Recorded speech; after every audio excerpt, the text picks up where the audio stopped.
Hola, ¿qué tal? Bueno, mi nombre es Juan Fraire y estamos trabajando junto con Carlos de la Universidad de Chile para estudiar una posible misión de 4 CubeSats, fundamentalmente para equipados con enlaces intersatelitales. Y en este caso he armado un escenario de prueba, es hipotético y un caso de estudio para considerar sobre cómo se podría usar esta misión y cuál es el desafío que tiene desde el punto de vista de las operaciones y cómo estas operaciones se podrían llegar a facilitar por medio del software automatizado que están diseñando ahí en la Universidad de Chile, combinado con un poco de inteligencia de lo que son las redes tolerantes a demoras o DTN, que automatizarían el flujo del tráfico y de comandos en una red como este tipo. Para empezar, entonces quiero mostrar acá en la ventana acá de la izquierda que estamos trabajando, bueno, con una estación terrena potencialmente en Santiago de Chile, ¿sí? Bueno, fundamentalmente tiene ahí está dibujado, por ejemplo, lo que sería un domo de potencial alcanzabilidad, de cuál es el grado de visibilidad que tiene una estación terrena, digamos, en órbita desde Santiago de Chile, que es dando servicio, entre otros, a, bueno, en este caso, un par de 4 satélites, ¿sí? Que en este caso serían los CubeSat bajo discusión. Fíjense que los CubeSat estos vuelan en una formación de pares, ¿sí? Básicamente van alineados uno como en formato de tren, uno atrás del otro. Voy a animar esto levemente para poder mostrar la animación de cómo funcionaría esto. Y acá vamos que este es el sentido de órbita que tienen estos satélites. Y bueno, el Suchai 2A va delante del Suchai 2B y el Suchai 1A va delante del Suchai 1B. Básicamente da lugar a estas mini constelaciones o estas dos agrupaciones de Suchai 1 y Suchai 2. Lo que podemos ver en esta animación es que, por ejemplo, el Suchai 2 y el Suchai B podrían estar en contacto prácticamente continuo. Físicamente hay un alcance visual entre ellos que permite establecer un enlace RF cuando se lo desee. Y lo mismo sucede con el Suchai 1A y 1B.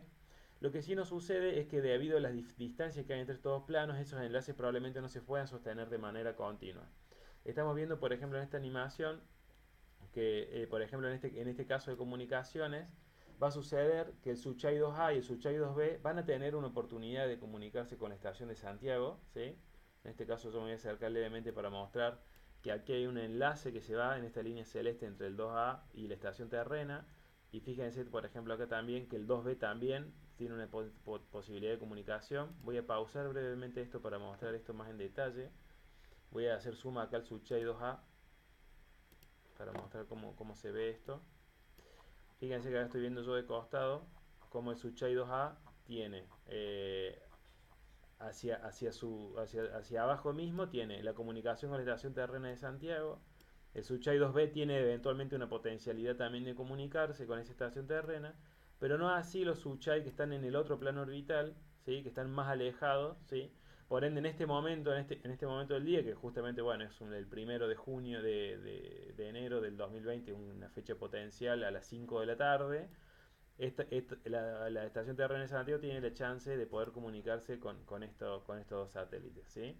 Pero interesantemente vamos a suponer que hay una misión que realizar, que la tiene que realizar la misión alguno de los dos Suchai 1. ¿Por qué? Porque en el futuro estos Suchai 1 van a estar mirando un lugar de la Tierra que es interesante y de lo cual queremos obtener alguna información. Entonces nuestros comandos que tenemos que enviar deberíamos aprovechar esta red y enviárselo a alguno de estos Suchai 2 que más adelante van a tener visualización con estos otros. Así que voy a darle play a esta animación para seguirle dando continuidad en el tiempo.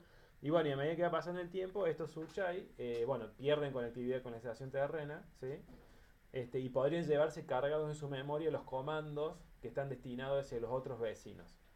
¿Qué va a suceder, digamos? Luego Santiago ya pierde conectividad con todo y fíjense que sucede, estos planos orbitales se empiezan a aproximar hacia los polos y empieza a haber una posibilidad de comunicación entre el Suchai 1A y el Suchai 1B. Y fíjense que interesantemente esto sucede luego de dejar la estación terrena en Santiago a medida que nos acercamos a los polos. Así que me voy a acercar para ver que estamos de hecho acercándonos a la Antártida, donde estos planos tienen un cruce.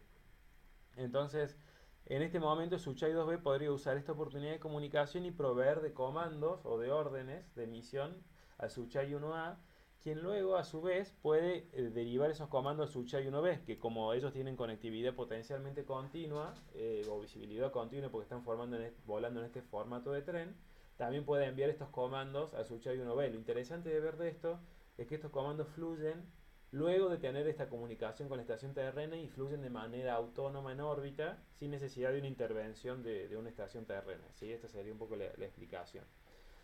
Entonces, si dejamos para aumentar un poco la velocidad de esta animación, vamos a suponer que este comando fluyó hacia los Uchai 1 a lo largo de esta comunicación entre los polos. Luego nos estamos yendo, digamos, hacia la parte de la Tierra nocturna. Vamos a suponer que esto lo vamos a pasar, ¿sí?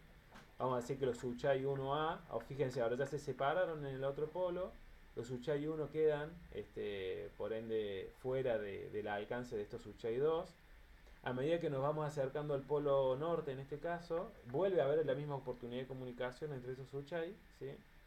Y vamos a ir hacia el otro lado de la Tierra y vamos a ver, por ejemplo, una situación en la que de repente hay un espacio de observación en la Tierra. Vamos a suponer, por ejemplo, vamos a pausarlo aquí y vamos a bajar la velocidad, de que los Uchai 1 queremos medir algo, no sé, en esta zona de México, en México DF, y pueden ejecutar el comando que le enviamos de la estación terrena en este momento, ¿sí? Por ejemplo, vamos a suponer en este momento el Uchai 1B puede tener una cámara que queremos medir algo ahí en el Caribe, y ese comando fue enviado desde la estación terrena hacia los Uchai 2, que luego los Uchai 2 lo transmitieron a los Uchai 1B y pudieron ejecutar una acción de emisión que sin una comunicación intersatelital y sin un software automatizado que dirige este comando no lo pudieran haber hecho. Y fíjense que estamos hablando de que ya son las 6 de la tarde, 6 y media de la tarde, y solamente en una hora y media luego de haber pedido este comando, los Uchai 1B exitosamente han podido capturar una imagen óptica desde la zona del Caribe.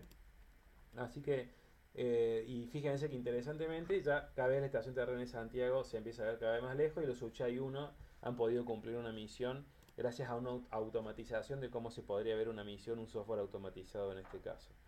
Déjenme mostrarles, para antes de cerrar el video, que la manera de materializar esto es esto que vemos aquí a la izquierda.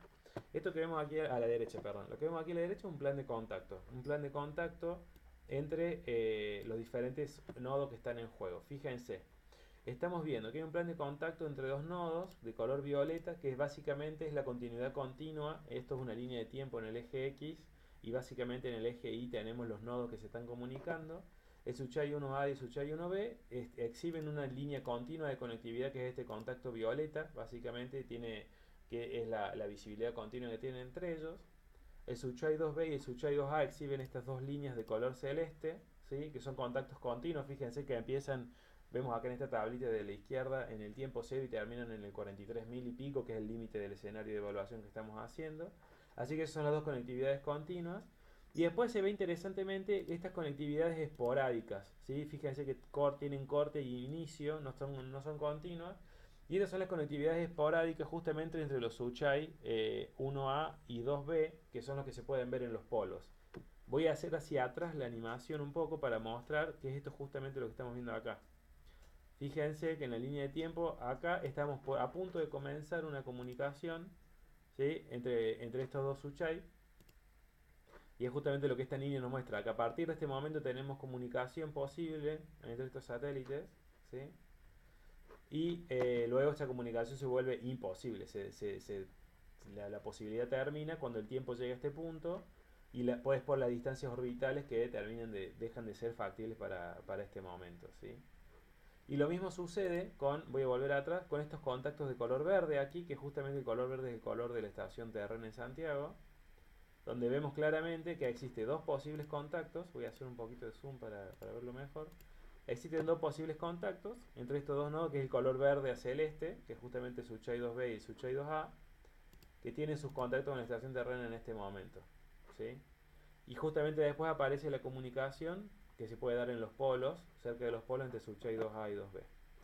Lo que es interesante de esto es que esta estructura de datos, que es un plan de contactos, esto se puede exportar muy fácilmente. Lo voy a hacer para mostrar rápidamente cómo queda en un formato de texto. Esto se lo puedo exportar en un formato de texto así en mi escritorio. Fíjense, aquí estamos viendo, por ejemplo, una export de esta estructura de datos, donde básicamente tenemos una lista de contactos donde se especifica el inicio y el fin del contacto y cuáles son los nodos que están en este contacto. Fijémonos, por ejemplo, estos dos primeros tienen un contacto ahí desde 0 hasta 43.000 segundos, que es básicamente la comunicación continua que habíamos dicho. Y después tenemos una serie de contactos esporádicos, ¿sí? en esta línea de tiempo que estamos capturando en esta estructura de datos. Entonces, para cerrar este video, la contribución por ahí que se planea hacer es usar esta estructura de datos para planificar cómo estos comandos van a volar en esta red, ¿sí? Y poder así de esta manera poder controlar el sistema de observación de esta potencial constelación de los Uchai. Así que bueno, quedamos en contacto y bueno, muchas gracias por el tiempo.